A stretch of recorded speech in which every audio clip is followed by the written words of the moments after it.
السلام علیکم ورحمۃ اللہ تعالی وبرکاتہ۔ وعلیکم السلام ورحمۃ اللہ۔ نحمده ونصلي ونسلم على رسوله الكريم اما بعد فاعوذ بالله من الشيطان الرجيم بسم الله الرحمن الرحيم ان الله وملائكته يصلون على النبي يا ايها الذين امنوا صلوا عليه وسلموا تسليما اللهم صل على سيدنا ومولانا محمد معدن الجود والكرم وآلہ الکرام وابنہ الکریم وبارک وسلم۔ تو اس سے پہلے نماز کب توڑنا جائز ہے اور نماز کو کب توڑنا مستحب ہے اور کب واجب ہے اس کا بیان ہوا۔ اب یہاں سے مسجد کے احکام بیان کرتے ہیں۔ تو سب سے پہلے تو ہمیں یہ معلوم ہونا چاہیے کہ مسجد کہتے کسے ہیں۔ مسجد جو لفظ ہے اس کا لغوی معنی سجدہ کرنے کی جگہ، ڈکشنری کے حساب سے، عربی ڈکشنری کے اعتبار سے اس کا معنی ہوتا ہے سجدہ کرنے کی جگہ۔ تو مسجد کو مسجد یعنی سجدہ کرنے کی جگہ اسی لیے کہا جاتا ہے کہ وہاں لوگ سجدے کرتے ہیں، وہاں عبادت کرتے ہیں۔ تو اس وجہ سے بھی، اور پھر کبھی مسجد کا معنی عبادت کرنے کی جگہ بھی ہوتا ہے، کیونکہ سجدہ عبادت کا ایک اہم حصہ ہے۔ سجدہ جو ہے نماز کا ایک اہم حصہ ہے، اس وجہ سے یوں بھی کہہ دیتے ہیں کہ عبادت کرنے کی جگہ۔ اب ظاہر سی بات ہے جہاں پر اللہ تبارک و تعالیٰ کی عبادت کی جائے وہ جگہ بہت ہی مقدس پاکیزہ ہوتی ہے، وہاں پر اللہ کی رحمتیں نازل ہوتی ہیں، برکتیں نازل ہوتی ہیں۔ اسی وجہ سے حدیث شریف میں فرمایا گیا کہ زمین کے ٹکڑوں میں سب سے بہترین ٹکڑا مسجدیں ہیں۔ وہ ٹکڑے ہیں جہاں پر مسجدیں بنی ہیں، وہ ٹکڑے زمین کے سب سے بہترین ٹکڑے، اور زمین کے ٹکڑوں میں سب سے بری جگہ جو ہے وہ بازار ہے۔ کہ اب اس کی وجہ کیا ہے؟ بنیادی طور پر ہم اس کو یوں سمجھ سکتے ہیں، ویسے ہی ہے کہ چونکہ مسجد کے اندر اللہ تبارک و تعالیٰ کی عبادت کی جاتی ہے، دوسرے نیک کام ہوتے ہیں، وہاں پر تلاوت بھی ہوتی ہے اور اچھی چیزیں وہاں پر کی جاتی ہیں، اور مسجد میں عام طور پر آدمی گناہوں سے بچتا ہے۔ مسجد میں آتا ہے تو اس کا تصور یہی ہوتا ہے کہ وہ اللہ کی عبادت کے لیے آیا، تو مسجد میں گناہ نہ کیا جائے، تو مسجد میں گناہوں سے بچتا ہے۔ جبکہ بازار کا معاملہ یہ ہے، بازار میں طرح طرح کے گناہ ہوتے ہیں۔ بازار میں خرید و فروخت کے اندر بھی دیکھیں تو سود کا لین دین ہو رہا ہے، دھوکہ دیا جا رہا ہے، کسی کو یوں سمجھے آپ لوٹ لیا جاتا ہے، یہ بھی معاملات ہوتے ہیں۔ کسی کا مال غصب کیا جا رہا ہے، کسی کا مال چھین لیا جا رہا ہے، جھوٹ بولا جا رہا ہے، دغا بازی ہو رہی ہے، کتنا وہاں پہ گناہ ہوتے ہیں۔ پھر بازار کے اندر بدنگاہی بھی ہوتی ہے کہ سب عورتیں بھی وہاں جمع ہیں، مرد بھی جمع ہیں، تو بدنگاہی ہو رہی، بہت سارے گناہ بازار میں ہوتے ہیں۔ تو اس وجہ سے اس کو فرمایا گیا کہ بازار جو ہے یہ زمین کے ٹکڑوں میں سب سے بری جگہ ہے، اور سب سے بہترین جگہ یہ مسجد ہے۔ اور اللہ تبارک و تعالیٰ نے اس کے بارے میں ارشاد فرمایا کہ انما یعمر مساجد اللہ من آمن باللہ والیوم الآخر ولم یخش الا اللہ، کہ اللہ کی مسجدوں کو وہی لوگ آباد کرتے ہیں جو اللہ پر اور یوم آخرت پر ایمان رکھنے والے ہیں، اور وہ اللہ کے سوا کسی سے ڈرتے نہیں ہیں۔ تو یہ مسجد ایسی مقدس اور پاکیزہ جگہ ہے۔ اور ان کے بارے میں یہ بھی روایتوں میں آیا ہے کہ یہ جو مسجدیں جہاں پر آج بنی ہوئی ہے، جن مخصوص احاطوں کے اندر بنی ہوئی ہے، یہ جو حصے ہیں، چونکہ یہاں پر ہمیشہ عبادت کی گئی ہوگی اور اللہ کی بندگی کا جو ہے اظہار کیا گیا ہے، تو یہ بڑے مقدس اور پاکیزہ اور اللہ تبارک و تعالیٰ کی چنی ہوئی جگہ ہوتی ہیں جہاں پر مسجدیں تعمیر ہوتی ہیں۔ ورنہ تو اللہ تبارک و تعالیٰ نے پوری روئے زمین کو ہی مسجد بنا دیا ہے۔ مطلب کہ اگر ہم مسجد کے علاوہ بھی کہیں نماز پڑھیں گے تو نماز ہو جاتی ہے۔ مسجد میں پڑھنا ضروری اس اعتبار سے ہے کہ جو فرض نماز ہوتی ہے اس کو جماعت کے ساتھ پڑھا جاتا ہے، تو اس کے اہتمام کے لیے مسجدوں کو مقرر کیا گیا تاکہ جماعت کے ساتھ سب جمع ہو کر ایک جگہ پر، جو ایسی جگہ ہو جو پاکیزگی کا اعلیٰ نمونہ ہو، جہاں ہر اعتبار سے اس بات کا خیال رکھا جائے کہ نماز یہاں پر درست ہو جائے، کسی طرح کی کوئی خرابی نہ ہو، تو اس لیے مسجدوں کو مقرر کیا جاتا ہے۔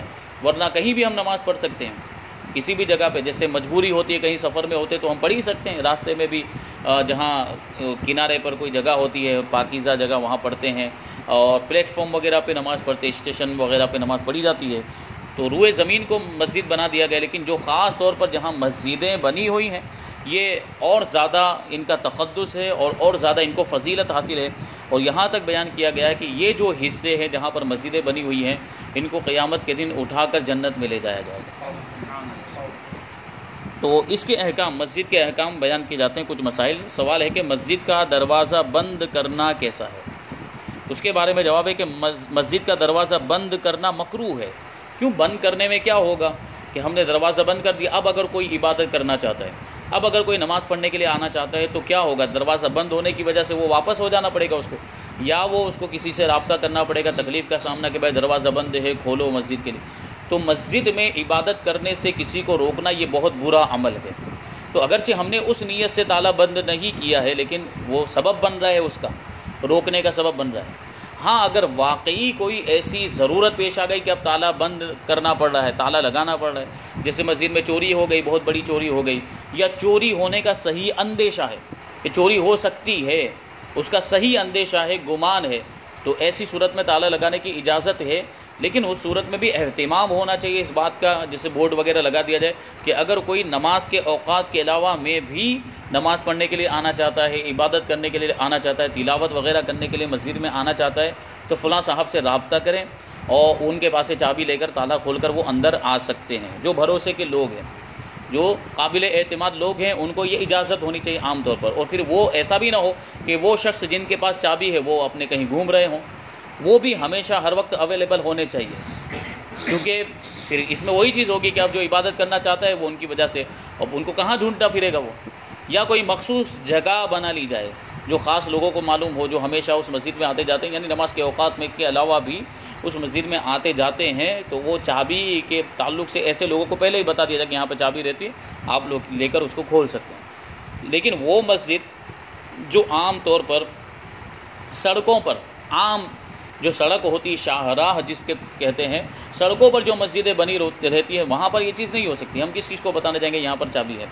وہاں کچھ مسائل ایسے ہوتے ہیں، اور سڑکوں پر جو مسجدیں ہوتی ہیں وہاں پر چوری کی واردات بھی بہت زیادہ یہ ہوتی ہے، وارداتیں، ایسے واقعات بہت کہ ان مسجدوں کے اندر کبھی جو ہے کہ نل چوری ہو گئے، ایسا بھی سنا گیا کہ نل نکال کر لے گئے، اور پھر گھڑیاں جو ہوتی ہیں مسجدوں میں لگی، جو بھی قیمتی سامان اس میں ہوتا ہے اس طرح چوری، تو CCTV کیمرہ لگانے کی ضرورت پیش آتی۔ کیوں؟ کیونکہ چوریاں ہونے لگی ہیں اس وجہ سے، تو وہاں اجازت ہوگی تالا بند کرنے کی، وہ تالا لگا سکتے ہیں۔ تو عام حالات میں تالا بند کرنا مکروہ ہے، البتہ اگر اسباب مسجد، وہی مسجد کا سامان جاتے رہنے کا خوف ہو تو نماز کے اوقات کے علاوہ بند کرنے کی اجازت ہے۔ نماز کے اوقات میں جیسے ابھی اذان ہو گئی ہے تو پھر ابھی نماز پڑھنے کے لیے لوگ آئیں گے، تو اب بند کرنے کی اجازت نہیں ہے۔ نماز مکمل ہو گئی، نماز ختم ہو گئی، تو اب وہ جو ہے کہ اس کو بند کیا جا سکتا ہے۔ اب اگلا سوال ہے کہ مسجد میں نجاست لے کر جانا کیسا ہے؟ ابھی جیسے بیان کیا کہ بڑی مقدس اور پاکیزہ جگہ ہوتی ہے مسجد، اور پھر جو ہے کہ عبادت کی جاتی ہے، نماز پڑھتے ہیں، تو نماز کے لیے بھی طہارت کے احکام ہے کہ وہ جگہ جہاں پر ہم نماز پڑھیں وہ بھی پاکیزہ ہونی چاہیے، وہاں بھی کسی طرح کی کوئی گندگی نہیں ہونی چاہیے۔ تو مسجد میں نجاست لے کر جانا، اسی سے ہمیں سمجھ میں آ جانا چاہیے کہ یہ درست تو نہیں ہے، ہرگز نہیں ہو سکتا کہ ہم مسجد کے اندر نجاست لے کر جائیں۔ تو فرماتے کہ مسجد میں نجاست لے کر جانا اگرچہ اس سے مسجد آلودہ نہ ہو، یعنی وہ نجاست اگرچہ مسجد میں لگ نہ رہی ہو، جیسے کسی بوتل کے اندر لے کر گیا، جیسے پیشاب ہوتے ہیں نا، وہ ٹیسٹ کروانے کے لیے کبھی وہ بوتل میں بھر کے رکھتے ہیں، تو مان لو وہ بوتل میں لے کر گیا، تو بوتل کی وجہ سے اگرچہ وہ مسجد میں لگنے والی نہیں ہے پیشاب، اس کی وجہ سے مسجد آلودہ نہیں ہونے والی، پھر بھی لے کر جانے کی اجازت نہیں ہے، کیونکہ نجاست تو نجاست ہے، اگرچہ وہ کسی چیز کے اندر ہے، اگرچہ وہ کسی بوتل کے اندر ہے، اس کو لے کر جانے کی اجازت نہیں، کیونکہ وہ پاکیزہ مقدس مقام ہے، اس کے آداب کے خلاف۔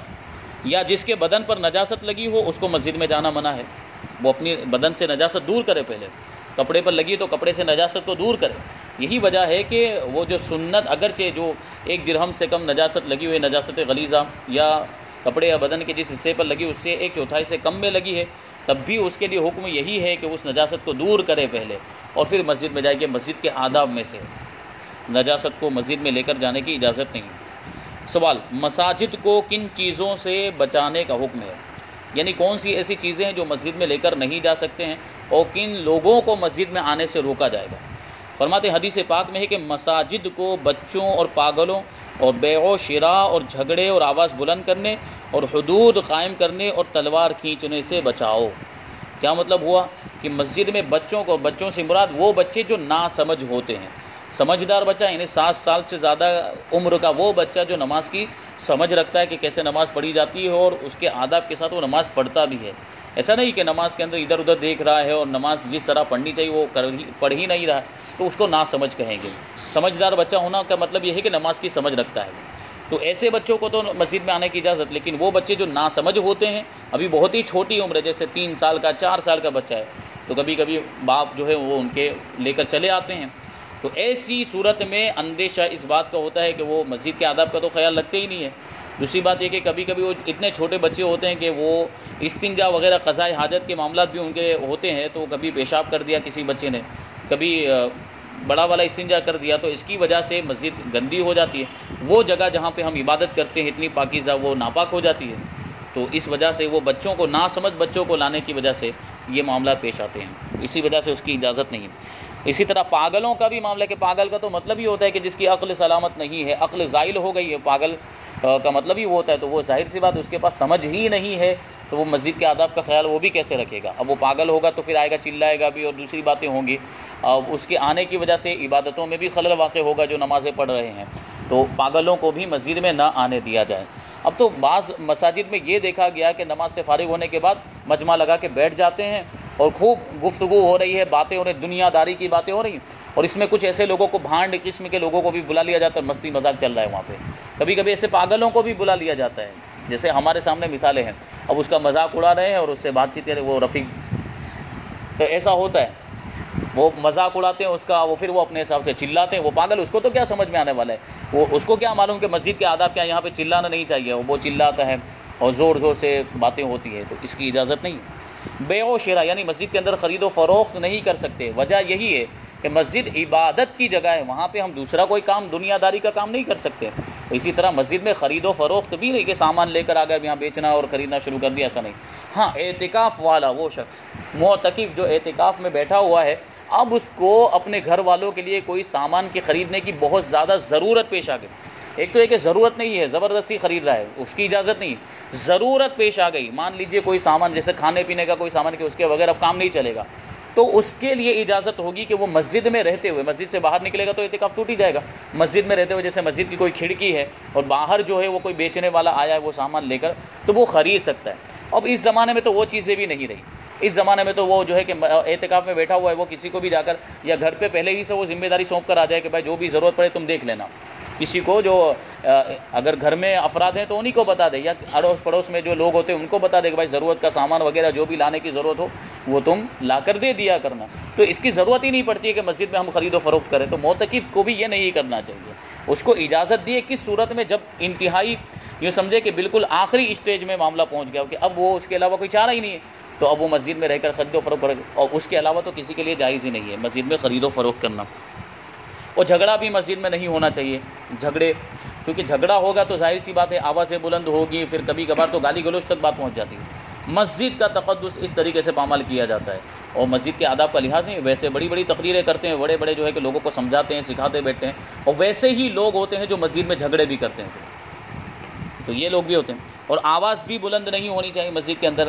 مسجد میں آہستہ گفتگو کی جائے. اگر بات کرنے کی ضرورت پیش بھی آئے تو ضرورت جتنی بات کرنے کی اجازت ہے. یہاں تک فرمایا گیا, ابھی آگے ہم پڑھیں گے اس کو, کہ مسجد میں مباح بات یعنی ایسی بات جس کے کرنے میں کوئی گناہ بھی نہیں اور کوئی ثواب بھی نہیں, ایسی بات بھی مسجد کے اندر کرنا نیکیوں کو اس طریقے سے کھا جاتا ہے جس طریقے سے آگ لکڑی کو کھا جاتی ہے. مباح بات کرنے کی بھی اجازت نہیں. ہاں ضرورت جتنی بات ہے یا دینی بات ہے, دینی کوئی مسئلہ ہے, وہ مسجد میں ہم بیان کر سکتے ہیں, وہ اس کے تعلق سے گفتگو ہو سکتی ہے. تو آواز بلند نہیں ہونی چاہیے مسجد کے اندر. اور حدود قائم کرنے کی بھی اجازت نہیں ہے. حدود قائم یعنی پرانے زمانے میں جو اسلامی حکومت ہوتی تھی تو اسلامی بادشاہ ہوتے تھے, تو اسلام کی جو سزائیں ہیں ان کو حدود کہا جاتا ہے. اسلام کی طرف سے جو مقرر کی گئی, جیسے کسی نے چوری کی تو اس کا ہاتھ کاٹ دیا جائے, تو یہ اس کی سزا ہے اسلام کے اندر, اس کی سزا. اگر کوئی زنا کرتا ہے تو اگر وہ کنوارا ہے, کوئی کنوارا غیر شادی شدہ اگر زنا کرتا ہے تو 100 کوڑے مارے جائیں گے, اور شادی شدہ اگر زنا کرتا ہے تو اس کو سنگسار کر دیا جائے, یعنی اس کو اتنے پتھر مارے جائیں کہ وہ اسی میں مر جائے. یہ اسلام کے اندر زنا کی سزا ہے. جو اس سے پہلے نہیں بہت سارے واقعات, وہ زنا کے واقعات, ریپ کے واقعات ہونے لگے تھے ہندوستان کے اندر, بلاತ್ಕಾರ کے واقعات ہونے لگے تھے, تب یہ مطالبہ لوگوں نے کیا تھا کہ اسلام میں جو زنا کی سزا ہے اگر وہ نافذ کر دیا جائے تو زنا کا خاتمہ ہی ہو جائے گا.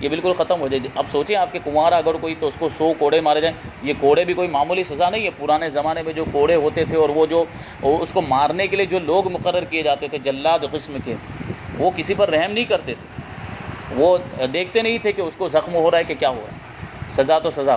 پھر سنگسار کرنا, یعنی شادی شدہ زنا کرے تو سنگسار کرنا, یعنی اتنے پتھر مارے جائیں کہ وہ اسی میں مر جائے, یہ سزا. تو یہ سزائیں ہیں, البتہ یہ سزاؤں کا ذکر کرنا مقصود تھا. تو یہ جو سزائیں وہ مسجد کے اندر قائم نہیں کی جا سکتی, مسجد کے باہر کسی دوسری جگہ پر, اور بہتر یہ ہے کہ کسی میدان میں اور لوگوں کو جمع کر کے یہ سزا دی جائے تاکہ لوگ عبرت حاصل کریں. سزا دینے کا ایک مقصد یہی ہوتا ہے کہ وہ سدھر جائے جس کو سزا مل رہی ہے, اور اس کو دیکھ کر دوسرے اس گناہ کے کرنے سے بچیں, پہلے ہی سے وہ آگاہ ہو جائیں کہ یہ گناہ میں کروں گا تو پھر میں بھی اس سزا کا حقدار ہو سکتا ہوں, مجھے بھی یہ سزا مل سکتی ہے.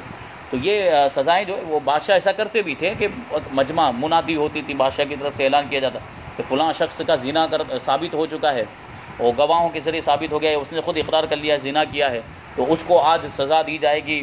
وہ میدان کے اندر فلاں میدان میں لوگ جمع ہو جائیں, تو لوگ جمع ہوتے تھے. پھر وہ لوگوں کے سامنے, اور اگر وہ شادی شدہ ہوتا تو لوگوں کو ہی حکم دیا جاتا تھا کہ تم ہی پتھر لے کر اس کو مارو, تو لوگ اس کو مارتے تھے پتھر لے کر, یہاں تک کہ وہ اسی میں مر جاتا تھا. تو یہ حدود ہیں, یہ سزائیں ہیں, یہ مسجد میں قائم نہیں کر سکتے. اور تلوار وغیرہ بھی مسجد میں چلانے کی اجازت نہیں.